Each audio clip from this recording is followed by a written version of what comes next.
je veux que vous imaginiez un jardin où vos pensées sont comme des graines. Tout comme un jardinier, vous avez le pouvoir de prendre soin de ces graines, de les cultiver pour qu'elles deviennent quelque chose de magnifique ou de les laisser se flétrir. Ce jardin, mesdames et messieurs, c'est votre esprit. Aujourd'hui, nous allons parler de la manière de transformer ce jardin en un sanctuaire de succès. Pensez à vos regrets, à vos réussites, à l'histoire. Tout cela a commencé par une pensée, une idée simple dans l'esprit de quelqu'un. Ces idées, comme des graines, ont le potentiel de grandir et de se transformer en quelque chose de splendide. Mais tout commence par le sol dans lequel elles sont plantées, votre état d'esprit. Un état d'esprit orienté vers le succès est ce terreau fertile où les idées germent, croissent et s'épanouissent. Alors, comment créons-nous ce terreau fertile? Cela commence par la croyance. Croire en soi, croire en ses rêves et croire en la possibilité de réaliser ce que l'on entreprend. Il s'agit de regarder un défi et d'y voir une opportunité, de faire face à un revers et d'y voir une leçon, de se réveiller chaque matin et de se dire « Aujourd'hui, je vais faire un pas de plus vers mes rêves ». Alors que nous explorons ces idées ensemble, rappelez-vous que changer votre état d'esprit pour atteindre le succès ne se limite pas à penser positivement. Il s'agit de transformer toute votre approche de la vie. Il s'agit de prendre des décisions qui s'alignent avec vos objectifs, de vous entourer de personnes qui vous élèvent, et surtout, de croire que vous êtes l'architecte de votre destin. Alors, êtes-vous prêts à nourrir les graines du succès dans le jardin de votre esprit? Commençons ce voyage ensemble, main dans la main, et transformons nos esprits en de puissants moteurs de succès. Ne nous contentons pas de rêver d'un avenir meilleur, créons-le. Le voyage vers un état d'esprit positif commence par un seul pas, une décision de voir le monde non pas seulement tel qu'il est, mais tel qu'il pourrait être. Imaginez-vous comme un sculpteur. Chaque pensée est un coup de ciseau qui façonne votre réalité. La beauté de cet art, c'est que vous tenez le ciseau. Vous avez le pouvoir de sculpter votre vie en un chef-d'œuvre de positivité et de succès. Maintenant, pensez à votre journée typique, du moment où vous vous réveillez jusqu'à celui où vous vous reposez. Chaque instant est rempli de décisions. Comment interprétez-vous ces moments? Comment y réagissez-vous? C'est là que le pouvoir d'un état d'esprit positif entre en jeu. C'est comme regarder un verre d'eau. Vous pouvez le voir à moitié vide ou à moitié plein. Ce choix, cette interprétation, fait toute la différence. Penser positivement ne signifie pas ignorer les problèmes de la vie. Il s'agit de les affronter avec la bonne attitude. Quand vous rencontrez un défi, vous pouvez le laisser vous abattre, ou vous pouvez le voir comme une opportunité de vous renforcer. Il s'agit de dire « Je n'ai peut-être pas le contrôle sur ce qui m'arrive, mais j'ai le contrôle sur la façon dont je réagis. » Voilà l'essence d'un état d'esprit positif. Parlons maintenant de la gratitude. La gratitude, c'est comme le soleil pour l'âme. Il s'agit d'apprécier ce que vous avez plutôt que de vous lamenter sur ce que vous n'avez pas. Commencez votre journée en pensant à 3 choses dont vous êtes reconnaissant. Cela peut être aussi simple qu'un jour ensoleillé ou une tasse de café. Cette pratique donne le ton de la positivité pour toute la journée. Un autre aspect clé est de vous entourer d'influences positives. Vous êtes comme un miroir qui reflète l'environnement qui vous entoure. Entourez-vous de personnes qui vous élèvent, qui vous inspirent, qui vous donnent envie d'être une meilleure version de vous-même. Leur énergie est contagieuse et vous aidera à cultiver un état d'esprit positif. Un état d'esprit positif implique aussi de vous parler avec bienveillance. Vos mots ont du pouvoir, surtout ceux que vous utilisez pour vous adresser à vous-même. Remplacez l'autocritique par l'autocompassion, le doute par la croyance. Quand vous changez votre dialogue intérieur, vous changez votre vie. Alors, souvenez-vous, cultiver un état d'esprit positif est un voyage, pas une destination. C'est une pratique quotidienne, un habitus qui doit être nourri, tout comme un jardin a besoin d'eau et de lumière solaire. Au fil de la journée, essayez de remarquer quand vous tombez dans la négativité. Faites une pause, respirez profondément et redirigez vos pensées vers la positivité. C'est comme entraîner un muscle. Plus vous le faites, plus il devient fort. Il s'agit aussi de trouver le côté positif des situations difficiles. La vie vous lancera des imprévus, c'est inévitable. Mais dans chaque défi, il y a une graine d'un bénéfice égal ou supérieur. Cherchez cette graine. Peut-être qu'un revers vous enseigne une leçon précieuse, ou qu'un moment difficile vous montre à quel point vous êtes réellement fort. Ce sont ces moments qui vous façonnent, qui forgent votre caractère. Et n'oublions pas le pouvoir de la visualisation. Imaginez votre vie telle que vous voulez qu'elle soit. Visualisez vos objectifs, vos rêves, vos succès. Ce n'est pas juste rêver éveillé, c'est préparer le terrain pour la réalité. Quand vous visualisez constamment votre succès, vous commencez à croire qu'il est possible. Et la foi est le premier pas pour transformer les rêves en réalité. Dans ce voyage pour cultiver un état d'esprit positif, la patience est votre allié. Le changement ne se produit pas du jour au lendemain. Il y aura des jours où vous faiblirez, où la négativité s'infiltrera. C'est normal, c'est humain.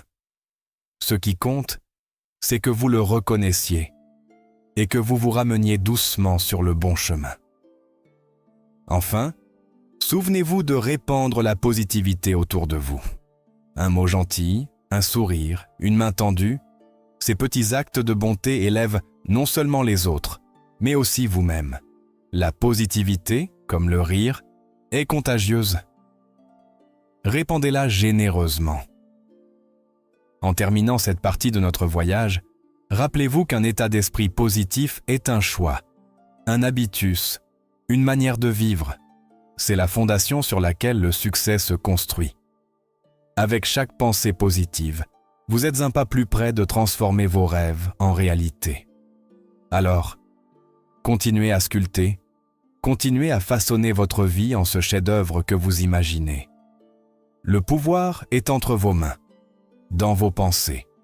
Maintenant, alors que nous nous concentrons sur la prochaine étape de ce voyage transformateur, emportons avec nous la lumière de la positivité, éclairant le chemin vers l'acceptation de l'apprentissage et de la croissance.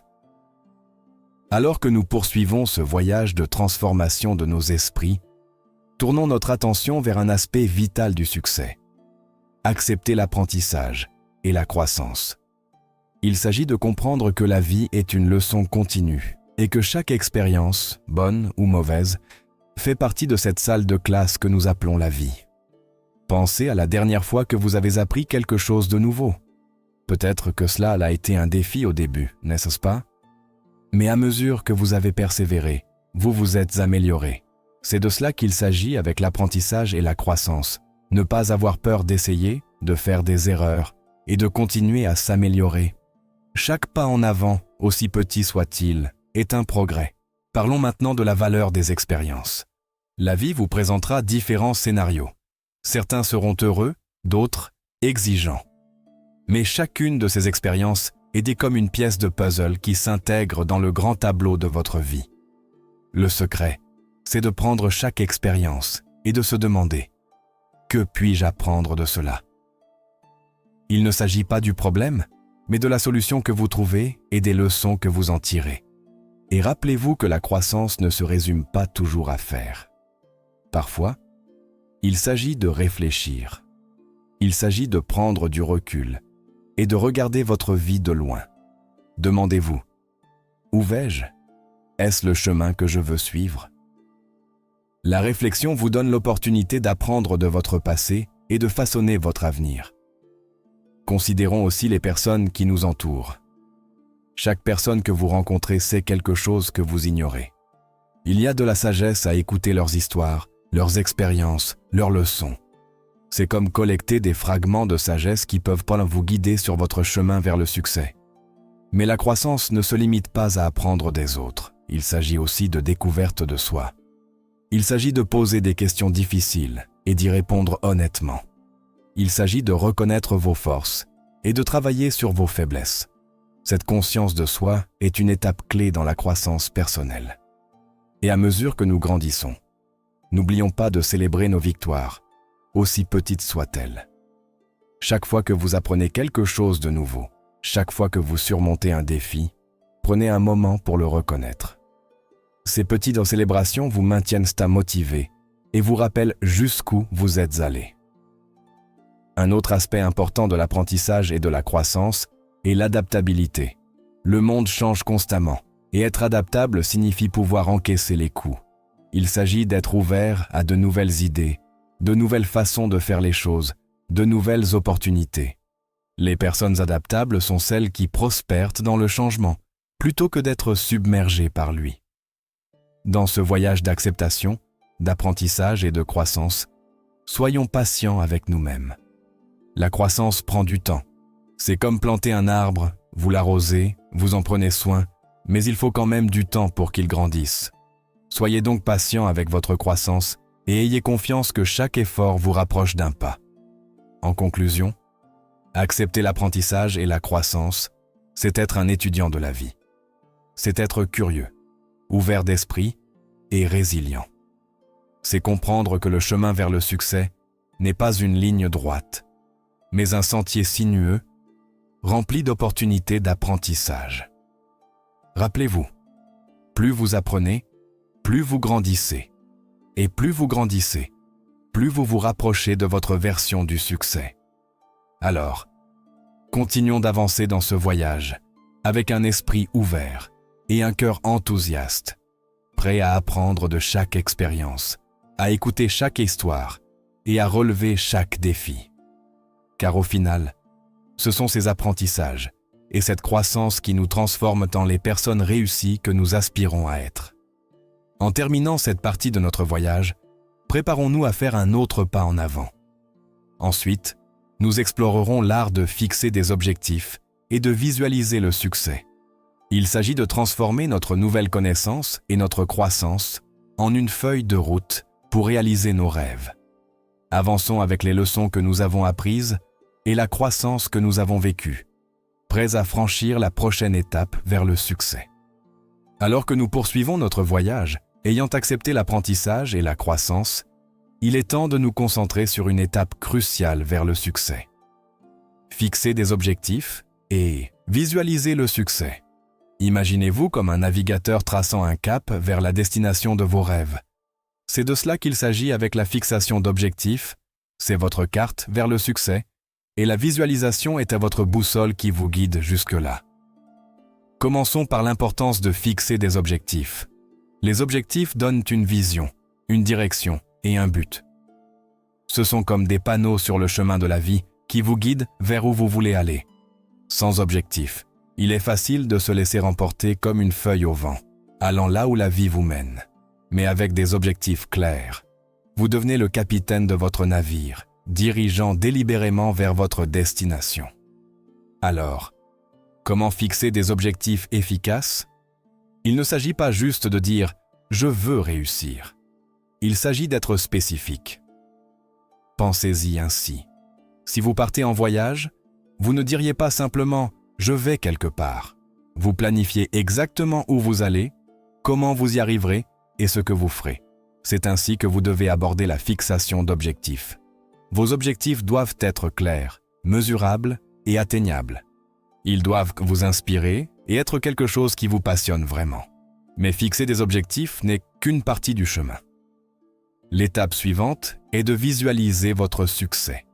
C'est là que vous fermez les yeux et imaginez atteindre vos objectifs. Voyez cela en détail. Où êtes-vous ? Qui est avec vous ? Comment vous sentez-vous ? Ce n'est pas juste rêver réveillé. C'est un outil puissant utilisé par les athlètes, les entrepreneurs et les personnes qui réussissent dans la tasse dans le monde entier. Quand vous visualisez votre succès, vous préparez votre esprit à reconnaître et saisir les opportunités qui rendront ce succès réel. La visualisation aide aussi à développer votre motivation intérieure. Quand vous pouvez voir et ressentir votre succès avant même qu'il n'arrive, il devient plus réel pour vous. Cela vous rend plus déterminé à poursuivre vos objectifs, peu importe les obstacles. Cela alimente votre passion et maintient votre feu allumé, même les jours difficiles. Parlons maintenant de comment aligner vos actions avec vos objectifs. C'est une chose de fixer un objectif, c'en est une autre de travailler pour l'atteindre. C'est là que la théorie rencontre la pratique. Vos actions quotidiennes doivent être des pas qui vous rapprochent de vos objectifs. C'est comme assembler un puzzle. Chaque pièce peut sembler petite seule, mais ensemble, elle crée une image complète. À mesure que vous travaillez vers vos objectifs, suivez vos progrès. Célébrez les petites victoires en chemin. Ces célébrations sont comme des jalons sur votre voyage vers le succès. Elles vous rappellent jusqu'où vous êtes allé et vous motivent à continuer. Un autre aspect clé pour atteindre vos objectifs est la flexibilité. Parfois, le chemin vers nos objectifs n'est pas une ligne droite. Vous devrez peut-être ajuster votre cap en cours de route. Soyez ouvert au changement et prêt à vous adapter. La flexibilité ne signifie pas abandonner vos objectifs. Cela signifie être assez intelligent pour trouver différentes façons de les atteindre. Rappelez-vous, fixer des objectifs et visualiser le succès n'est pas une tâche unique. C'est un processus continu. À mesure que vous grandissez et évoluez, vos objectifs évolueront aussi. Continuez à revoir et à affiner l'image de votre succès dans votre esprit. En conclusion, fixer des objectifs et visualiser le succès, c'est comme planter une graine et imaginer l'arbre qu'elle deviendra. Il s'agit de savoir où vous voulez aller et de garder cette vision vivante dans votre cœur et votre esprit. Alors que nous avançons, gardez vos objectifs en vue et votre vision du succès claire. Laissez-les vous guider, vous inspirer et vous mener au succès que vous méritez. En terminant cette partie de notre voyage, nous sommes prêts à faire un autre pas en avant. Ensuite, nous explorerons comment développer la résilience et surmonter l'adversité. Il s'agit de transformer les défis en tremplin vers le succès, non seulement pour atteindre nos objectifs, mais pour nous renforcer à chaque pas que nous faisons. Continuons sur ce chemin avec nos objectifs fixés et nos visions claires, prêts à affronter ce qui se présente avec force et détermination. Développer la résilience et surmonter l'adversité ne sont pas juste des phrases, ce sont des compétences essentielles pour la vie. Ce sont ce qui sépare ceux qui réalisent leurs rêves de ceux qui se contentent de rêver. La résilience est l'armure que vous portez sur votre chemin vers le succès. Elle vous protège, vous garde concentré et vous propulse en avant.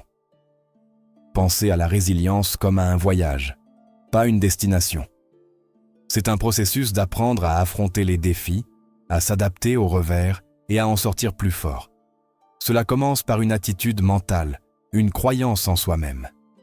Vous devez croire que vous êtes capable de surmonter les défis que la vie vous présente. Cette croyance est la fondation sur laquelle la résilience se construit. Il est important de comprendre que l'adversité fait partie de la vie. Ce n'est pas une question de savoir si les défis viendront, mais quand. Et quand ils arriveront, comment répondrez-vous ? Les laisserez-vous vous abattre ou les utiliserez-vous comme des tremplins pour grimper plus haut ? C'est là que le pouvoir de la perspective entre en jeu. Voir l'adversité comme une opportunité de croissance change tout. Cela transforme les défis en leçons et les revers en rebonds. Développer la résilience implique aussi de cultiver l'intelligence émotionnelle.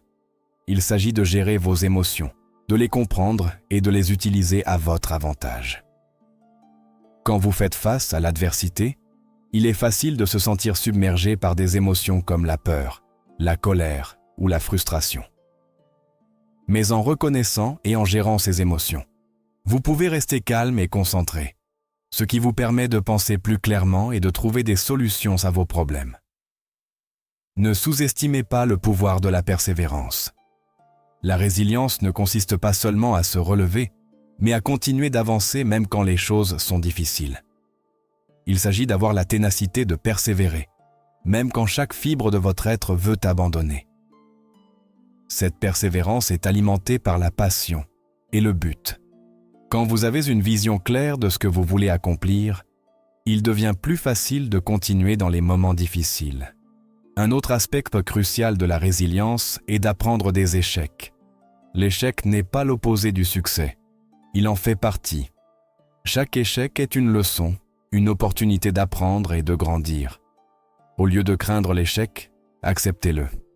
Analysez ce qui a mal tourné, apprenez-en et utilisez cette connaissance pour vous améliorer. Cette approche transforme l'échec en un outil pour le succès. La résilience signifie aussi prendre soin de votre santé physique et mentale. Il est difficile de faire face aux défis quand vous n'êtes pas au meilleur de votre forme. Un exercice régulier, une alimentation saine, un sommeil adéquat et des pratiques comme la méditation peuvent considérablement renforcer votre résilience. Un corps et un esprit sain sont vos meilleures armes contre l'adversité. De plus, la résilience consiste à chercher et offrir du soutien. Entourez-vous de personnes qui vous élèvent, qui vous encouragent, qui croient en vous. Soyez aussi cette personne pour les autres. Parfois, quelques mots d'encouragement peuvent faire toute la différence. Enfin, célébrez vos victoires, aussi petites soient-elles. Chaque fois que vous surmontez un défi, prenez un moment pour reconnaître votre réussite.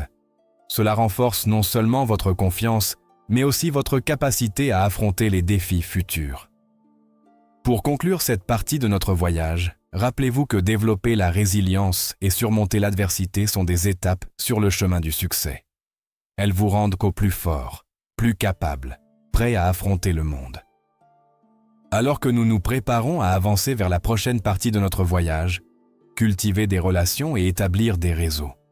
Souvenez-vous que la force que nous gagnons en surmontant l'adversité ne nous aide pas seulement personnellement, mais nous donne aussi le pouvoir de construire des connexions plus solides et significatives avec les autres. Continuons d'être résilients et préparons-nous pour le prochain chapitre de notre voyage vers le succès. Alors que nous progressons sur notre chemin vers le succès, ayant développé la résilience et surmonté l'adversité, il est temps de nous concentrer sur un élément crucial souvent négligé. Cultiver des relations et établir des réseaux. Il s'agit de comprendre que le succès n'est pas seulement un voyage personnel, mais un voyage collaboratif. Il s'agit de reconnaître que les personnes que nous rencontrons et les relations que nous construisons sont essentielles. Pensons un instant à un arbre. Il se tient grand et fort, non seulement grâce à son tronc robuste, mais aussi grâce à son vaste système de racines qui s'étend dans toutes les directions. De manière similaire, notre succès repose souvent sur les relations que nous cultivons et les réseaux que nous construisons. Ces connexions offrent un soutien, une sagesse et des opportunités qui peuvent nous faire grandir d'une manière que nous ne pourrions jamais accomplir seuls. Cultiver des relations, c'est plus que simplement établir des contacts. Il s'agit de construire des liens authentiques. Il s'agit d'investir du temps et de l'effort pour comprendre les gens, apprécier leur unicité et valoriser ce qu'ils apportent à votre vie. Il ne s'agit pas seulement de ce que vous pouvez tirer de ces relations, mais aussi de ce que vous pouvez construire ensemble.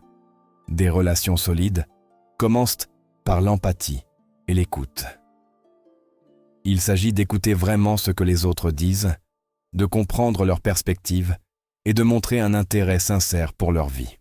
Il s'agit d'être présent dans vos interactions, qu'elles soient professionnelles ou personnelles. Cela crée une base de confiance et de respect qui sont les pierres angulaires de toute relation solide. Le réseautage, d'un autre côté, est souvent mal compris. Il ne s'agit pas seulement d'échanger des cartes de visite ou d'ajouter des contacts à vos profils de réseaux sociaux. Le réseautage, c'est connecter à un niveau plus profond. Il s'agit de trouver des points communs et des intérêts partagés. Il s'agit d'être ouvert à de nouvelles idées et à des points de vue différents. Ces connexions peuvent ouvrir des portes à de nouvelles opportunités, apporter de nouvelles perspectives et encourager des collaborations qui peuvent vous propulser vers vos objectifs. Parlons aussi de l'importance de donner en retour dans les relations. Il s'agit d'être là pour les autres, d'offrir de l'aide, sans attendre quoi que ce soit en retour. Cela peut être aussi simple que d'offrir un mot d'encouragement, de partager votre expertise ou de mettre en relation des personnes au sein de votre réseau. Quand vous aidez les autres, vous ne construisez pas seulement un réseau, mais une communauté. Rappelez-vous que cultiver des relations et établir des réseaux implique aussi d'être sélectif. Il s'agit de vous entourer d'influences positives, de personnes qui vous inspirent, vous défient, résistent à l'épreuve du temps et du changement. À mesure que vous continuez votre chemin vers le succès, valorisez ces connexions. Prenez-en soin et observez comment elles transforment non seulement votre carrière, mais aussi votre vie. Alors que nous avançons, emportons avec nous les leçons et les connexions que nous avons établies. Continuons à construire et à nourrir ces relations, car ce sont les fils qui tissent la tapisserie de notre succès. Avançons avec confiance, sachant que nous ne sommes pas seuls dans ce voyage, mais accompagnés d'un réseau d'amis, de mentors et de collègues. Ensemble, nous sommes plus forts, plus sages et mieux équipés pour réaliser nos rêves. Cela conclut notre exploration de la manière de cultiver des relations et d'établir des réseaux. À mesure que nous progressons, rappelez-vous que chaque connexion que vous faites est un pas vers un voyage plus riche et plus satisfaisant vers le succès. Embrassons ces connexions avec des cœurs et des esprits ouverts, prêts à apprendre et à grandir. Imaginez votre vie comme une grande tapisserie. Chaque fil représente une relation, une connexion, un moment de compréhension ou de soutien partagé. Séparément, chaque fil peut sembler insignifiant. Mais ensemble, ils créent une image pleine de couleurs, de force et de beauté. C'est ce qui se passe quand nous prenons soin de nos relations et investissons dans notre réseau. Nous créons un chef-d'œuvre d'expériences interconnectées et de voyages partagés. Cultiver des relations, c'est une question de profondeur, pas seulement de largeur. Il s'agit de prendre le temps de vraiment connaître les gens, de comprendre leurs rêves, leurs défis et leurs passions. Il s'agit de construire des connexions basées sur le respect mutuel, des valeurs partagées et un soin authentique. Ces relations deviennent les piliers de soutien sur lesquels nous nous appuyons dans les moments difficiles et les partenaires avec lesquels nous célébrons dans les moments de triomphe. Le réseautage, souvent vu comme une simple tactique commerciale, est bien plus que cela. C'est un art. Il s'agit de trouver et de connecter avec des personnes qui vous inspirent, vous défient et vous enseignent. Il s'agit de construire une communauté qui se soutient et s'élève mutuellement. Un réseau solide est comme un filet de sécurité pendant que vous marchez sur la corde raide de vos ambitions. Il est là pour vous rattraper si vous trébuchez et pour vous encourager jusqu'à la ligne d'arrivée. Mais rappelez-vous que dans la danse du réseautage et de la construction de relations, les pas consistent à donner et à recevoir. Il s'agit de ce que vous pouvez offrir, pas seulement de ce que vous pouvez obtenir. Soyez généreux avec vos connaissances, votre temps et votre énergie. En le faisant, vous enrichissez non seulement les autres, mais aussi vous-même. L'acte de donner crée un effet domino qui répand la bienveillance, la gentillesse et le soutien dans des cercles toujours plus larges. À cette ère numérique, le monde est à portée de main. La technologie a comblé les écarts, rendant possible la connexion entre continents et cultures. Mais n'oublions pas le pouvoir d'un contact personnel, une note écrite à la main, une rencontre en face à face, un café partagé. Ces interactions personnelles créent des liens qu'aucune connexion digitale ne peut reproduire. Alors que nous tissons notre tapisserie de relations, embrassons la diversité. Entourez-vous de personnes de différents horizons, industries et cultures. Chaque personne apporte une perspective unique, une histoire différente, qui enrichit votre compréhension et élargit votre vision du monde. La diversité dans votre réseau est comme avoir une palette de couleurs infinies pour peindre votre chemin vers le succès. Équilibrer ces relations est crucial. Comme un jardinier prend soin de chaque plante dans son jardin, prenez le temps de nourrir chaque relation. Mais sachez aussi quand prendre du recul, quand prioriser, quand vous donner de l'espace pour respirer et grandir. Un jardin bien entretenu est un équilibre entre soin et espace, et il en va de même pour vos relations. Dans la symphonie de la vie, vos relations et votre réseau sont l'orchestre. Chaque personne joue un instrument différent, contribuant à l'harmonie de votre voyage. Certaines joueront un solo bref mais magnifique. D'autres seront une mélodie constante. Mais toutes sont importantes pour créer la musique de votre vie. En conclusion, cultiver des relations et établir des réseaux, c'est construire une communauté de soutien, d'apprentissage et de croissance. Il s'agit de former des liens qui résistent aux épreuves du temps et du changement. À mesure que vous continuez votre chemin, valorisez ces connexions car elles sont les lumières qui éclairent sur votre voyage, les marches qui vous mènent à de nouveaux horizons, et les échos qui vous rappellent l'humanité que vous partagez. Rappelez-vous que la force de votre réseau ne réside pas dans les chiffres, mais dans la qualité des connexions, dans les moments partagés de triomphe et de lutte, et dans l'échange mutuel de sagesse et d'encouragement. À mesure que vous nourrissez ces relations, vous découvrirez qu'elles ne vous guident pas seulement vers vos objectifs, mais enrichissent aussi votre voyage avec de la joie, de l'apprentissage et des expériences partagées. En terminant notre exploration de cet élément crucial, avançons avec une appréciation renouvelée pour les personnes dans nos vies. Continuons à cultiver ces relations avec soin, comprenant que chaque personne que nous rencontrons ajoute une couleur unique à la toile de notre voyage. Ensemble, avec cette riche tapisserie de connexions, nous sommes mieux équipés pour affronter les défis, saisir les opportunités et transformer nos rêves en réalité. Alors, tandis que nous avançons vers l'avenir, emportons avec nous les leçons apprises et les relations cultivées. Embrassons le voyage qui nous attend avec des cœurs et des esprits ouverts, prêts à connecter, partager et grandir. Car c'est dans les connexions que nous faisons et les relations que nous cultivons que nous trouvons la véritable essence du succès. Cela ne marque pas une fin, mais un commencement de connexions plus profondes, d'expériences plus significatives et d'un voyage en constante expansion vers le succès, main dans la main, avec ceux qui parcourent ce chemin avec nous. Avançons ensemble avec confiance et gratitude vers un avenir brillant et rempli de possibilités, riche des récompenses de relations bien nourries et d'un réseau de soutien solide.